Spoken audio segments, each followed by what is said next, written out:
वरंगल से खबर है, यहां तेलंगाना स्टेट माइनॉरिटी हक्कुला पोराटा समिति का एक अहम इजलास मुनक्किद किया गया, जिसमें तंजीमी ढांचे को मजबूत बनाने और आइंदा की लाहे अमल पर गौर किया गया। इस इजलास की सदारत सरवर गाजी ने की, जबकि मेहमानान खुसूसी में रियासती सदर अब्दुल वहाब, कारगुजार सदर मोहम्मद वसीम और दीगर ओहदेदारान शामिल थे। इजलास में वरंगल और हनमकुंडा अजला में तंजीमी कमेटियों की तश्कील और उन्हें मजीद फ़ाल बनाने पर तफसीली तबादले ख्याल किया गया। इसके साथ ही अक़लियतों के हुकूक़ के तहफ़्फ़ुज़ और मुस्तक़बिल की सरगर्मियों के लिए हिकमत अमली तय करने पर भी गौर किया गया। आज हनमकुंडा और वरंगल की तंजीम बनी है और हनमकुंडा के सदर मोहिमुद्दीन साहब और वरंगल के सदर हमीद शरीफ साहब से लिया गया। इसका मकसद ये है कि इस स्पेस का तेलंगाना स्टेट माइनॉरिटी हक्कुला पोराटा समिति, इसका उर्दू में नाम आता है तेलंगाना और शार्ट फॉर्म आता है TSMS। इसका मकसद यही है ताकि हमारे सिंगारेनी कोयले की कानों की मसाइल पर एक अहम इजलास हैदराबाद में मुनक्किद हुआ, जिसमें तेलंगाना जागृति के सरबराह के कविता ने शिरकत की। बंजारा हिल्स में मुनक्किदा save Singareni round table meeting से खिताब करते हुए उन्होंने कहा कि सिंगारेनी कॉलेज रियासत का एक बड़ा अवामी इदारा है, जहां तकरीबन 40,000 नौजवान मुलाजिमत करते हैं, लेकिन मौजूदा कांग्रेस हुकूमत की पॉलिसियों से मुलाजिमीन मुतासिर हो रहे हैं। उन्होंने मुतालबा किया कि सिंगारेनी मजदूरों को उनका हक दिया जाए, मेडिकल टेस्ट मुकम्मल करने वाले 300 अफराद को फौरी पोस्टिंग दी जाए और मेडिकल बोर्ड की तश्कील जल्द अमल में लाई जाए। के कविता ने मजीद कहा कि कानों की तरक्की खानगी शोबे के हवाले करने के बजाय सिंगारेनी के तहत ही की जानी चाहिए। उन्होंने खबरदार किया कि अगर मसाइल हल ना हुए तो सिंगारेनी के तहफ़्फ़ुज़ के लिए एक और तहरीक शुरू की जाएगी। तेलंगाना प्रदेश में सिंगरेनी कोल कॉलरीज जो है, इसमें से कोयला निकलता है।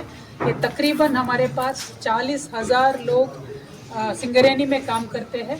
तेलंगाना के जितना बहुत बड़ा एम्प्लॉयमेंट प्रोवाइड करने वाला गवर्नमेंट सेक्टर का ये कंपनी है। कांग्रेस गवर्नमेंट पावर में आने से पहले बहुत सारे वादे किए थे, लेकिन पिछले 2.5 ईयर्स में एक भी वादा उन्होंने पूरा नहीं किया है।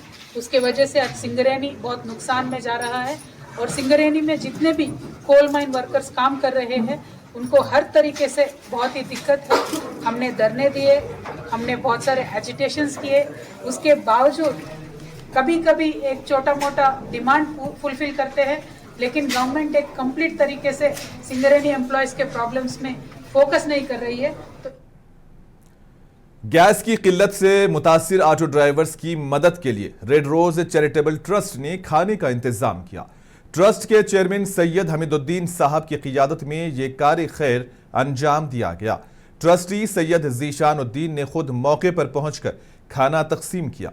इस मौके पर कई ज़रूरतमंद ड्राइवर्स को ताज़ा खाना फराहम किया गया, जिससे उन्हें वक्ती राहत मिली। ट्रस्ट ने कहा है कि मुश्किल हालात में मेहनत कश तबके की मदद जारी रखी जाएगी।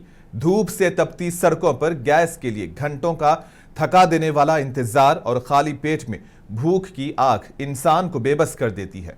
ऐसे में रेड रोज ग्रुप ने जरूरतमंदों तक मदद पहुंचाकर काबिल तहसीन काम अंजाम दिया है।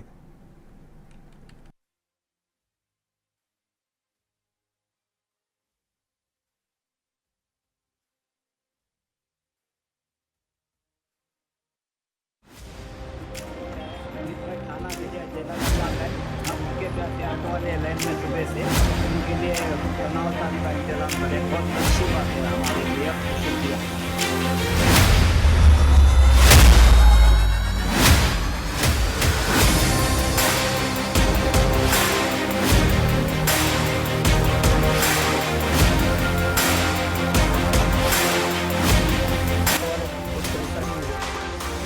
वाले सारे मौके की ख्याल कर रहे हैं।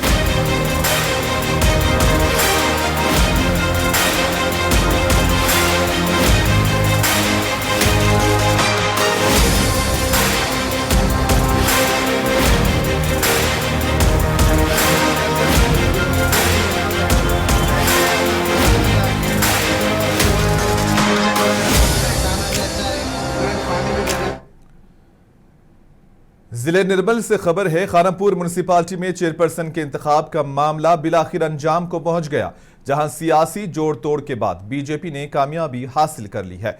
इत्तलात के मुताबिक बीजेपी के उम्मीदवार ए मोनिका को बीजेपी और बीआरएस के काउंसलर्स की हिमायत हासिल हुई, जिसके नतीजे में वो चेयरपर्सन मुंतखब हो गई, जबकि बीआरएस के मोहम्मद शोएब हुसैन को नायब चेयरपर्सन मुंतखब किया गया। यह इंतखाब शदीद कशीदगी के माहौल में कई बार मुलतवी होने के बाद चौथी बार सख्त सिक्योरिटी के दरमियान मुनक्किद हुआ। 12 रुकनी काउंसिल में किसी भी पार्टी को वाज़ेह अक्सरियत हासिल नहीं थी, ताहम बीजेपी और बीआरएस के इत्तेहाद ने कांग्रेस को पीछे छोड़ दिया। ఇవాళ ఏదైతే రెండు నెలల నుంచి 12 వార్డులకే తెలంగాణలో ఎక్కడ లేని విధంగా ఖానాపూర్ మున్సిపల్ ఎలక్షన్ జరిగింది. మొన్న జరిగిన ఎలక్షన్లో టీఆర్ఎస్ పార్టీకి 4, బీజేపీ పార్టీకి 4, కాంగ్రెస్కి 3 సీట్లు ఇవ్వడం జరిగింది. ఖానాపూర్ ప్రజలు ఏదైతే కోరుకున్నారో ఈ మున్సిపాలిటీని ఎవరైతే ఉంటే సురక్షితంగా ఉంటుంది, అవినీతి రహిత పరిపాలన। जिले सिद्दीपेट से खबर है, रंगनायक सागर में पानी की पंपिंग का अमल शुरू कर दिया गया है, जिससे खित्ते के किसानों को बड़ी राहत मिली है। इस पेशरफ्त में साबिक वजीर हरीश राव की कोशिशों को अहम करार दिया जा रहा है।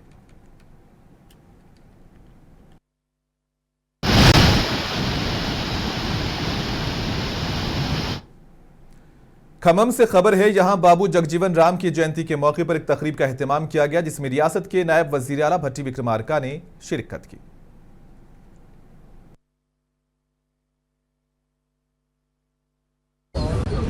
నాయకులుగా బాబు జగజీవన్ రామ్ గారు ఈ దేశ ప్రజాస్వామ్య పునాదులను బలోపేతం చేయడం కోసం వారు వేసినటువంటి కార్యక్రమాలు కానీ, పాలనాపరంగా వారు కేంద్ర మంత్రిగా ఈ దేశంలో తీసుకున్న విధానపరమైన నిర్ణయాలు కానీ ఈనాటికి కూడా అవి ఆదర్శనీయమైనటువంటి నిర్ణయాలు। तेलंगाना के मिर्चल मलकाजगिरी जिले से खबर है, बाबू जगजीवन राम की जयंती तकरीबात अकीदत व एहतराम के साथ मनाई गई। चिंतल बस्ती में मुनक्किदा इस तकरीब में मुकामी MLA Mariraj Shekhar Reddy, additional collector Faisal Hamid और दीगर मुआज़्ज़िज़ीन ने भी शिरकत की।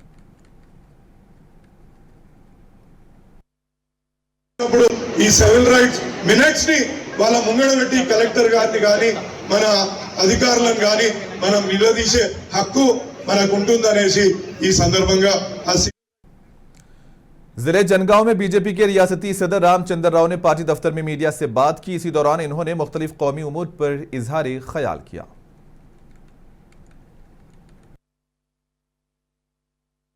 సోషల్ మీడియాలో రకరకాల ప్రచారాలు, లాక్డౌన్లు, బిగ్ డౌన్లు అని అంటున్నారు.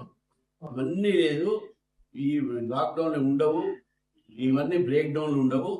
మంచిగా ఇంతకుముందు చెప్పినట్టు ప్రభుత్వం పూర్తిగా మంచిగా నడుస్తున్నది. కేంద్ర ప్రభుత్వం అభివృద్ధి కార్యక్రమాలు జరుగుతుంది।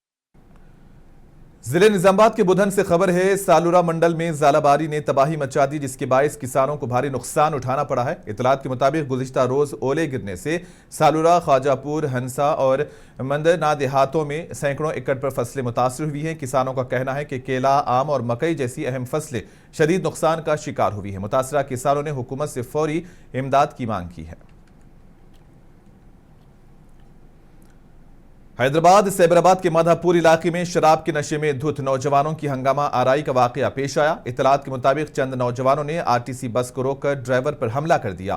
पुलिस के मुताबिक यह वाकया उस वक्त पेश आया जब पटनचीरू से कोठी जाने वाली बरकतपुरा डिपो की एक बस माधापुर में गूगल ऑफिस के करीब पहुंची। इसी दौरान एक कार में सवार 2 नौजवान और एक नौजवान खातून ने बस को ओवरटेक किया और अपनी गाड़ी बस के सामने खड़ी कर दी और नशे की हालत में ड्राइवर से झगड़ा शुरू कर दिया। ऐनी शाहिदीन के मुताबिक नौजवानों ने सड़क पर मौजूद पत्थरों से बस के शीशे तोड़ दिए। इसी दौरान एक राहगीर बाइक सवार भी पत्थर लगने से शदीद जख्मी हुआ। वाक़े के बाद मुलजिमान मौके से फरार हो गए। बस ड्राइवर मोइनुद्दीन की शिकायत पर माधापुर पुलिस ने मुकदमा दर्ज करके तहकीकात शुरू कर दी है।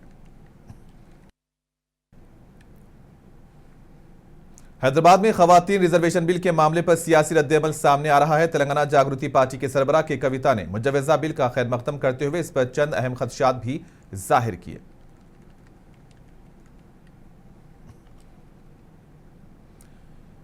केरला के तिरुवनंतपुरम में कांग्रेस रुकने पार्लिमान रेणुका चौधरी ने मीडिया से बात की। इस मौके पर इन्होंने वजीर आजम नरेंद्र मोदी पर तंज करते हुए कहा कि वो हालिया दिनों में फिल्मों पर तबसरे कर रहे हैं, जिससे जाहिर होता है कि उन्हें ये फिल्में देखने का वक्त मिला है। Honorable Prime Minister giving film reviews in his meeting yesterday about Kerala Story and some other film, Durandar. So I'm very happy. Kashmir Files. So he seems to have found the time to watch these films because I haven't had the time. We had more important issues in Parliament which we had to debate, whether it was the transgender bill, whether it is the Andhra AP reorganization bill. We had important issues to the budget. So it's very good that Prime Minister is giving us free film reviews that we can see. And like a colleague